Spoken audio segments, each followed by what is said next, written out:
স্বাগত জানাচ্ছি স্পোর্টস ওয়ার্ল্ডের সকালের আয়োজনে। সঙ্গে আছে মনজুর মোর্শেদ। শুরুতে নিউজিল্যান্ড বাংলাদেশ টেস্ট সিরিজের খবর।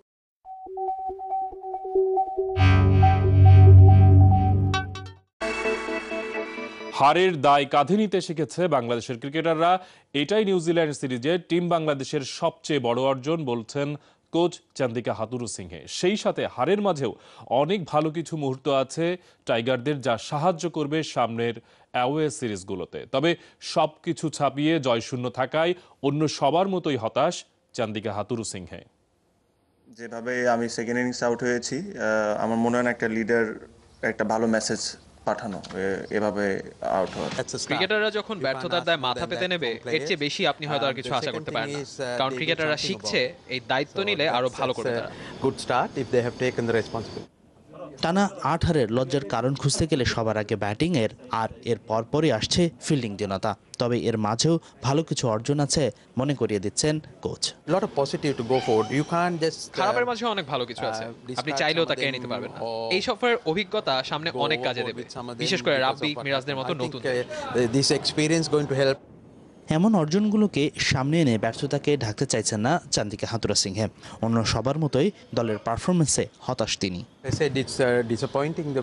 সাকিব তামিমরা যে মানসিকতা নিয়ে ব্যাটিং করেছে তাতে আমি খুবই হতাশ। 5 দিন ভালো খেলার জন্য আমরা মানসিকভাবে তো নয়, ফিটনেসের দিক থেকেও প্রস্তুত কিনা তা নিয়ে প্রশ্ন আছে। Mentally strong enough. এই সব কিছু বাদ দিয়ে ভবিষ্যৎ নিয়ে ভাবছেন হাথুরু। সামনে ব্যস্ত সূচি, তাই ক্রিকেটারদের বিশ্রাম দেওয়ার পরিকল্পনা আছে টিম ম্যানেজমেন্টের। সামনে এখন টার্গেট চ্যাম্পিয়ন্স ট্রফি। এর আগে ব্যস্ত সূচির মাঝে ক্রিকেটারদের বিশ্রাম দেওয়ার চেষ্টা করছি অপশনাল ট্রেনিং দিয়ে। আর যাদের ম্যাচ ঘাটতি আছে তারা ঘরোয়া টুর্নামেন্ট খেলবে।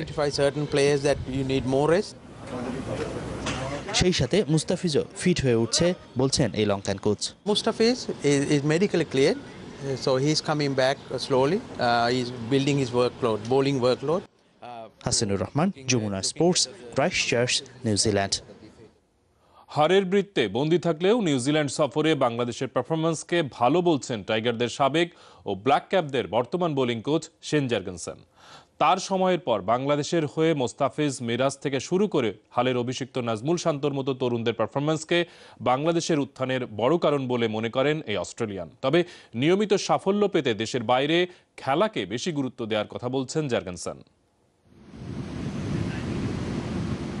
একসময় বাংলাদেশের অনেক জয়ের মাস্টারমাইন্ড ছিলেন তৎকালীন কোচ শেন জার্গেনসেন। সময়ের বিবর্তনে ফিজির পর এখন নিউজিল্যান্ড ক্রিকেট দলের বোলিং কোচের দায়িত্বে আছেন এই অজি। কিন্তু বাংলাদেশকে নিয়ে এখনও ভাবেন জার্গেনসেন। এবার তার দলের বিপক্ষে টানা 8 ম্যাচ হেরেছে তার সাবেক শিষ্যরা, কিন্তু তারপরও সাকিব তামিমদের প্রশংসা করতে ছাড়ছেন না তিনি।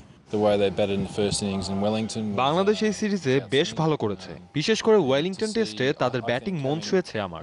এত ইনজুরির পরও নতুন ছেলেরা হাল ছাড়েনি, তবে তরুণ এই পেস বোলিং ইউনিট বেশি মুগ্ধ করেছে আমাকে। সত্যি বলতে সব বিভাগেই উন্নতি করছে বাংলাদেশ, তবে আমি বেশি মুগ্ধ নতুন ক্রিকেটারদের সুযোগ পাওয়া এবং মোস্তাফিজ, মিরাজ থেকে শুরু করে নাজমুল শান্তর মতো তরুণ ক্রিকেটারদের ভালো পারফর্ম করাতে।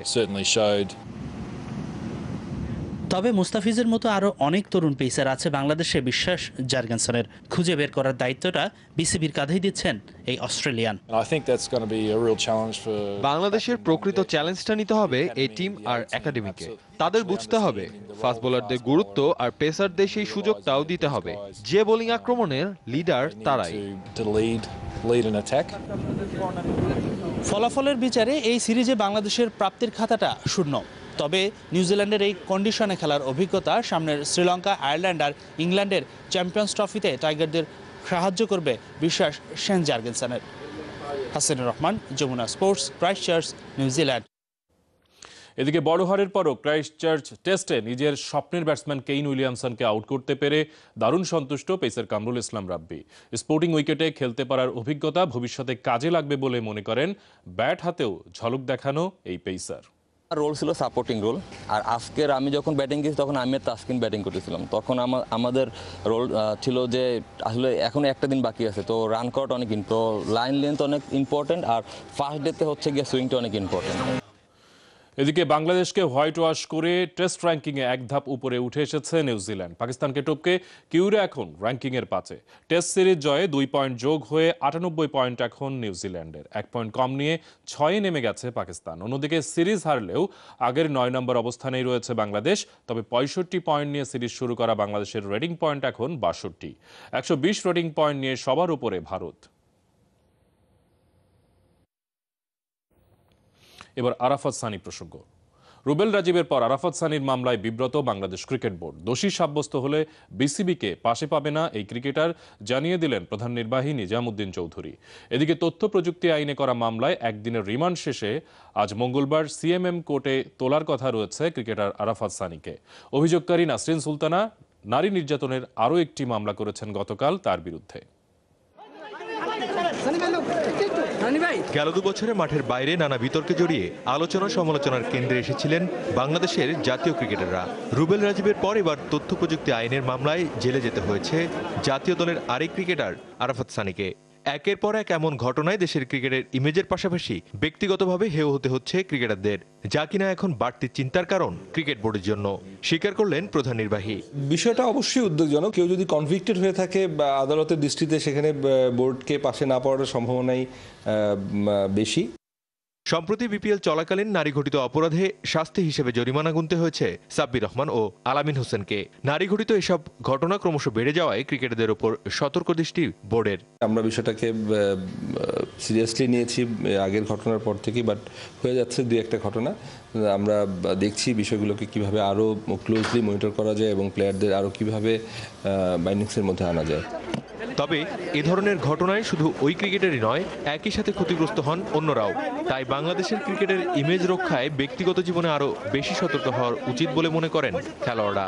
কোথায় যাচ্ছেন, কোথায় মিশতেছেন, কাদের সাথে মিশতেছেন, এটা খুব ইম্পর্টেন্ট। এটা যদি আপনার টাকা পয়সা নাও থাকে, সেক্ষেত্রেও কিন্তু আপনার প্রবলেমে পড়তে পারেন। ডেফিনেটলি যখন তুমি একজন ক্রিকেটার থাকবা, যখন তুমি একজন সেলিব্রিটি থাকবা, তো ডেফিনেটলি তোমার স্টেপ একটু চিন্তা ভাবনা করে দেওয়া উচিত। আমি আশা করি যে বিষয়গুলো ঘটছে এখান থেকে আমাদের শিক্ষা নেওয়া উচিত এবং সামনে এই ধরনের যাতে কার্যক্রম থেকে আমরা বিরত থাকি।